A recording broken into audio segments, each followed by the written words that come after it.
Recording number 202. చతుర్థ స్కంధంలో second పార్ట్లో 653 పద్యం నుంచి చదువుకుంటున్నాం. అతడు సిద్ధాసనమున కూర్చుండి మడమలచే మూత్ర పురీషావయవములను నొక్కి పట్టెను. మూలాధారము నుండి ప్రాణస్పందనమును ఊర్ధ్వగతమునర్చెను. నాభియందును క్రమముగా హృదయమునందును గల శ్వాసాత్మక ప్రాణస్పందనను సమీకరణము చేసి ఊర్ధ్వగతము చేసెను. ఇటుపైన కంఠమున, శిరస్సున, ముఖమున, పెదవులయందు గల ప్రాణస్పందనము ఊర్ధ్వగతి చేసెను. శిరస్సు పైభాగమున ఊర్ధ్వగతి కల్పించి దేహమును విడిచెను. వాయువును వాయువునందు, ఆకాశమును ఆకాశమునందు, వెలుగును వెలుగునందు చేర్చెను. తన దేహమందలి జలమును భూమిని పంచభూతములలోని తమ తమ స్థానములందు కలిపెను. పంచభూతములు ఒకదాని నుండి మరి ఒకటి పుట్టినవి. ఆ పుట్టిన క్రమమునకు వ్యుత్క్రమముగా వానిని తమ తమ జన్మస్థానములలోనికి లీనము చేసెను. భూమిని జలములందు, జలములను అగ్నియందు, అగ్నిని వాయువునందు, వాయువును ఆకాశమునందు కలిపెను. ఆకాశమును మనస్సునందు, మనస్సు ఇంద్రియములయందు, ఇంద్రియములను అహంకారమునందు చేర్చెను. ఈ అహంకారమే తన్మాత్రలకును పంచభూతములకును జన్మస్థానము. అహంకారమును మహత్తునందు చేర్చెను. ఈ మహత్తు అనున్నది సమస్త కార్యములకు హేతు అనగా మూలతత్వమును కారణముగా ప్రేరేపించి దానికి కార్యస్థితులను పరిణమింప చేయునట్టిది. ఇట్టి మహత్తత్వమును ప్రకృతి యందు కలిపెను. ఈ ప్రకృతియే పైన చెప్పిన వివిధ స్థితులుగా పరిణమించి దేహములుగా ఏర్పడుచున్నది. ఇట్లు జీవుని రూపము ధరించిన పృథు చక్రవర్తి జ్ఞాన మార్గమును వైరాగ్య మార్గమును స్థాపించి తాను బ్రహ్మము అను స్థితి యందు నిలబడి మాయ అనబడు తాను ఏర్పరచుకొనిన స్థానమును విడిచి ముక్తుడగుట స్థాపించెను. సూర్యుడే ఇన్ని స్థితులను భూమిపై జీవులకు కల్పించెను అని అర్థము. ఆ పృథు చక్రవర్తి భార్యగు అర్చి మిక్కిలి సుకుమారి.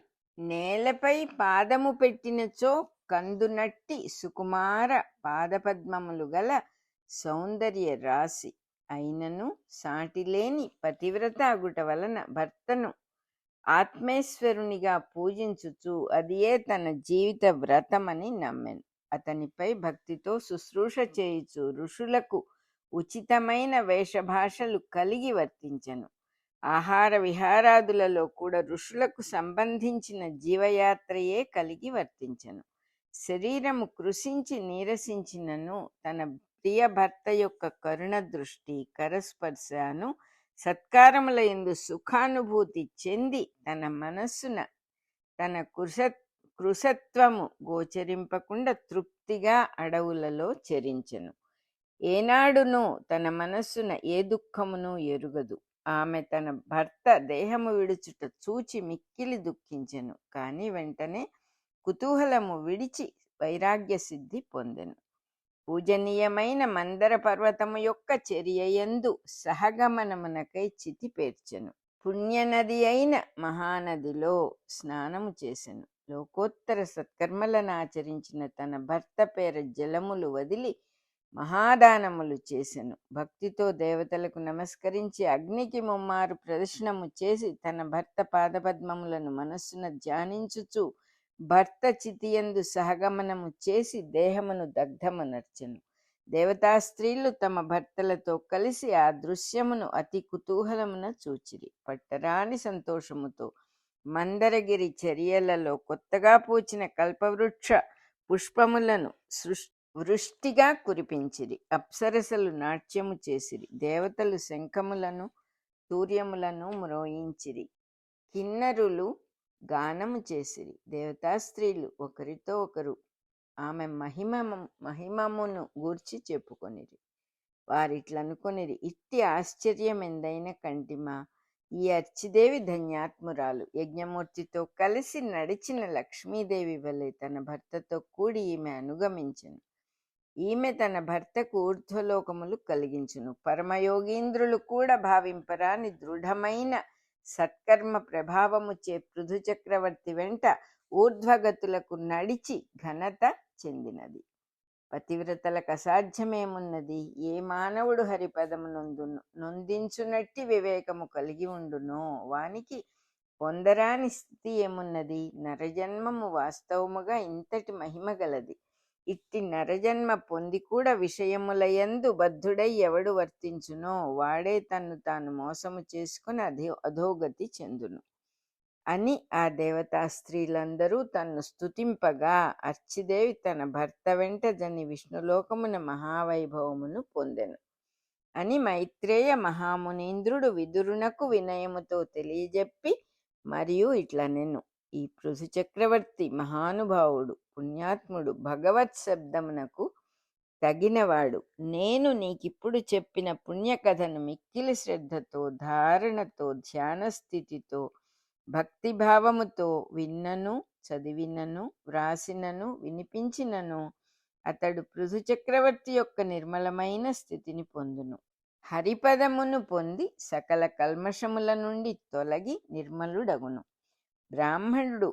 బ్రాహ్మణుడు భక్తితో పఠించినచో బ్రహ్మవర్చస్సు కలవాడగును. క్షత్రియుడు లోకముపై అధికారము పొందును. వైశ్యుడు ధనవంతుడగును. శూద్రుడు కీర్తి ప్రతిష్టలు కలవాడగును. దరిద్రుడు ముమ్మారు భక్తితో చదివినచో ధనపతి అగును. పేరు ప్రతిష్టలు లేనివాడు చదివినచో ప్రఖ్యాత కీర్తిమంతుడగును. సంతతి లేని పాపి చదివినచో వంశవృద్ధి కలిగించు సంతతి కలుగును. మూర్ఖుడు చదివినచో మనస్సున బోధ పుట్టి విజ్ఞాని అగును.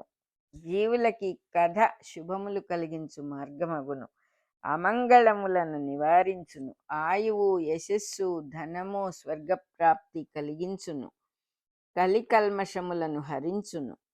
చతుర్విధ పురుషార్థములను కోరిన వానికి సిద్ధి కలిగించును. యుద్ధములకు పోవు ప్రభువు ఈ చరిత్రమును స్మరించి విరోధిని ఎదిరించినచో విరోధి లొంగి సాధువై కప్పములు చెల్లించును. ఇతర సంగములు విడిచిన భక్తుడు భక్తితో పఠించినచో దినదినాభివృద్ధి చెంది సంసార సాగరమునకు తెప్పయైన సర్వేశ్వరుని పాదద్వంద్వమునందు నిశ్చలత్వము చెంది పృథు చక్రవర్తి పొందిన విష్ణుపదమును పొందును అని మైత్రేయుడు విదురునకు వివరించి అటుపై వృత్తాంతమును ఇట్లు చెప్పెను. విజితాశ్వుడు పృథు చక్రవర్తికిని అర్చి మహాదేవికిని పుట్టిన కుమారుడు. అతడు శౌర్యమునందు, ధైర్యమునందు, నాయకత్వమునందు పృథు చక్రవర్తి అంతటి వాడని కీర్తి గడించెను. అతడు రాజై పృథు చక్రవర్తి అనంతరము పృథివిని ఏలెను. పూర్వమతడు తమ తండ్రి యజ్ఞమున గుర్రమున బహరించిన ఇంద్రుని వెంట పడెను గదా. ఇంద్రుడు అంతర్ధానము చెందినప్పుడు తాను కూడా అంతర్ధానము చెంది ఇంద్రుని వెన్నాడి గుర్రమును తెచ్చెను. అప్పటి నుండి అతనికి అంతర్ధానుడు అనియు గుర్రమును జయించుకొనెను గనుక విజితాశ్వుడు అనియు బిరుదనామములు కలిగెను. అతడు స్థిరబుద్ధి అయి రాజ్యాభిషిక్తుడై న్యాయ మార్గమున పరిపాలించెను. తన తమ్ములకు తనతో సమానముగా రాజ్యమును పంచిపెట్టెను. హర్యశ్వుడు అనువానికి తూర్పు దిక్కున, ధూమ్రకేశుడు అనువానికి దక్షిణ దిక్కున, భృగుడు అనువానికి పశ్చిమ దిక్కున, ద్రవిణుడు ఉత్తర దిక్కున అనువానికి ఉత్తర దిక్కున గల రాజ్యభాగములను పంచి ఇచ్చెను. పూర్వము వశిష్ఠుడు త్రేతాగ్నులపై కోపించి మనుష్య గర్భమున పుట్టుడని శపించెను. ఆ శాపముననుసరించి త్రేతాగ్నులు అంతర్ధానునకు భార్య అయిన శిఖండిని యందు 3 పుత్రులై జన్మించిరి. వారి పేర్లు పావకుడు, పవమానుడు, శుచి. వారు మనుష్య స్త్రీ గర్భమున పుట్టియు తమ మహిమ చేత మరల అగ్నులుగానే రూపొందిరి. విజితాశ్వుడు అనగా జయింపబడిన అశ్వము గలవాడు. అశ్వము వేద సంప్రదాయమున ప్రాణమయ కోశము అనబడు అగ్నికి సంకేతము. ఈ అశ్వము యజ్ఞార్థముగా ఉషస్సు నుండి ప్రతిదినము జీవులకు ప్రాణమయ కోశముగా ప్రసన్నమగుచుండును. మేధ్యమైన అశ్వమునకు ఉషఃకాలమే శిరస్సు అని యజుర్వేద బ్రాహ్మణమైన శతపథ బ్రాహ్మణమునందు బృహదారణ్యకోపనిషత్ అను మంత్రములలో చెప్పబడినది. భూమి ఎందెవడెవడు జన్మించినను వానియందు ప్రాణముగా ఈ అశ్వము ప్రవృత్తులను ప్రసాదించును. జన్మించిన వాడు ఉన్న తావు నుండి 4 దిక్కులు ఏర్పడును. అవి తూర్పు, దక్షిణ, పడమర, ఉత్తరము. ఈ 4గింటి నడుమ జీవుడు మేలుకొని ఉండుటయే నలుగురు సోదరులకు రాజ్యము పంచి ఇచ్చుటగా చెప్పబడినది. దిక్కుల జ్ఞానము జీవునకేర్పడుట సూర్యోదయము వలన జరుగును. సూర్యుడు తూర్పున కనిపించి పశ్చిమమున అంతర్ధానమగు మార్గమే తండ్రి అశ్వమేధ యజ్ఞమున గుర్రము కొనిరాబడుటయు అంతర్ధానమగుటయుగా వర్ణింపబడినది. ఈ మార్గము మొత్తమునకు ప్రతిబింబముగా దిగివచ్చు జ్యోతిర్మార్గమే అంతర్ధానుడను చక్రవర్తిగా చమత్కరించబడినది. సూర్యుని ఉదయాస్తమయములు జీవి యొక్క జనన మరణములకు చిహ్నములగుట వేద పరిభాషలోనూ జ్యోతిష పరిభాషలోనూ కలదు. 4 దిక్కులందు చెప్పబడిన విజితాశ్వుని తమ్ములు నలుగురును అహోరాత్రముల యందలి 4 వేళలకు అధిపతులైన సూర్యమూర్తులు. సూర్యోదయము మొదలు 15 గడియల కాల విభాగములు 4. ఇందొక్కొక్కటి 6 గంటల కాలము పట్టును. అందు సూర్యోదయము నుండి 6 గంటలకు హర్యశ్వుడును, మధ్యాహ్నము నుండి ధూమ్రకేశుడును, సూర్యాస్తమయము నుండి వృకుడును, అర్ధరాత్రము నుండి మరల సూర్యోదయము వరకు ద్రవిణుడును అధిపతులు. ఈ పేర్లు వరుసగా ఇంద్రుడు, యముడు, వరుణుడు, కుబేరుడు అనువారికి నామాంతరములు. వారిలో ఇంద్రుడు నరుని దేహములోని ఇంద్రియాది ప్రజ్ఞలకును, యముడు కాలముననుసరించు ప్రజ్ఞలకును, వరుణుడు పితృలోక ప్రజ్ఞలకును, కుబేరుడు భూలోక సంపదలననుభవించు ప్రజ్ఞలకును అధిదేవతలు. ఇట్లు కాలభేదము చేత పనిచేయు సూర్యప్రసాదితమైన ప్రాణశక్తియే భూమిపై అగ్ని యొక్క రూపాంతరములుగా పరిణమించెను. ఆ రూపాంతరములే వశిష్ఠునిచే శపింపబడిన 3 అగ్నులు. వశిష్ఠుడు అనగా వసులోకమున వెలుగొందు సూర్యప్రజ్ఞ. వసులోకము ప్లేన్ ఆఫ్ మ్యాటర్, రుద్రలోకము ప్లేన్ ఆఫ్ వైబ్రేషన్స్, ఆదిత్యలోకము plane of radiation of light అనబడునవి 3ను వరుసగా ద్రవ్యాత్మకము, శక్త్యాత్మకము, ప్రజ్ఞాత్మకము అగు లోకములు. అందు వసులోకము ద్రవ్యాత్మకము. అందు సూర్యశక్తి ఈ 3 లోకముల సృష్టి కొరకు నిబద్ధమగుటయే త్రేతాగ్నులకు వశిష్ఠుడిచ్చిన శాపముగా చెప్పబడినది. పావకుడు, పవమానుడు, శుచి అనువారు త్రేతాగ్నులు. త్రేతాగ్నులనగా 3 అగ్నులు అని సామాన్య అర్థము. త్రయీ విద్య అనబడు వేదమున అంతర్యామిగా వర్ణింపబడిన అగ్ని నుండి ఈ 3 పుట్టుదురు. అందు పావకుడు దగ్ధము చేయు అగ్ని, కంబస్టన్. పవమానుడు వాయువు నుండి పుట్టిన అగ్ని, పల్సేషన్ ఆఫ్ రెస్పిరేషన్. శుచి అనువాడు ద్రవ్యమును నిజస్వరూపముగా పరిశుభ్రము చేయు అగ్ని, బర్నింగ్ ఫ్లేమ్. ఈ 3 అగ్నులను గూర్చి వేదములు ముఖ్యముగా అగ్ని సూక్తములు చెప్పుచున్నవి. వానికి శాస్త్రీయమైన వివరణము మొట్టమొదటగా ఆంగ్లమున బ్లావెట్స్కీ రచించిన సీక్రెట్ డాక్ట్రిన్ అను గ్రంథమున ఒసగబడినది. అందు ఆమె గురువు జ్వాలాకులుడు చెప్పిన అంశములున్నవి. తరువాత 20వ శతాబ్దమున ఈ జ్వాలాకులుడే తన శిష్యురాలగు ఎలిస్ ఏ బెయిలీ ద్వారా ఏ ట్రీటైజ్ ఆన్ కాస్మిక్ ఫైర్ అను మహాగ్రంథముగా వివరించెను. ఈ 3 అగ్నులలో ప్రాణమయుడైన 2వ అగ్ని ద్రవ్యమయమైన దేహమునందు వర్తించును. అందు ప్రాణమయ కోశము వలన ప్రాణాపాన గతులు, అన్నమయ కోశము వలన ద్రవ్య పరిమాణము, గరిమ వర్తించును. ఇంకా శుచి అను అగ్ని వలన జీవించి ఉన్న దేహములకు శుచిత్వము సిద్ధమగుచున్నది. జన్మము అను యజ్ఞమునందు పావకుడు దక్షిణాగ్నిగను, పవమానుడు ఆహవనీయముగను, శుచి అనువాడు గార్హ్యపత్యముగను వర్తించుచున్నారు.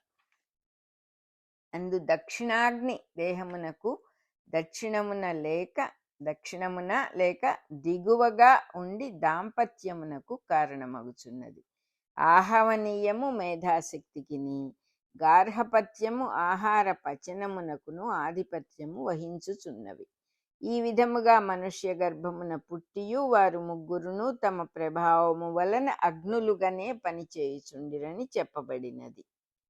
ప్రభావము అనగా ప్రభ లేక ప్రకృష్టమైన వెలుగు అని చమత్కృతి. వీరు ముగ్గురును జితాశ్వుని పుత్రులు అని చెప్పబడినది. అనగా తండ్రి నుండి కుమారులు ఉద్భవించుటలో దిగివచ్చుచున్నారు. శిఖండిని అను భార్య యందు పుట్టిరి. అనగా శిఖ అనబడు నిప్పుమంట వంటి ప్రక్రియ వలన దేహమునందు పుట్టుచున్నారు. మన రికార్డింగ్ నెంబర్ 201 అయిపోయింది. 653 పద్యం నుంచి 674 పద్యం దాకా చదువుకున్నాం.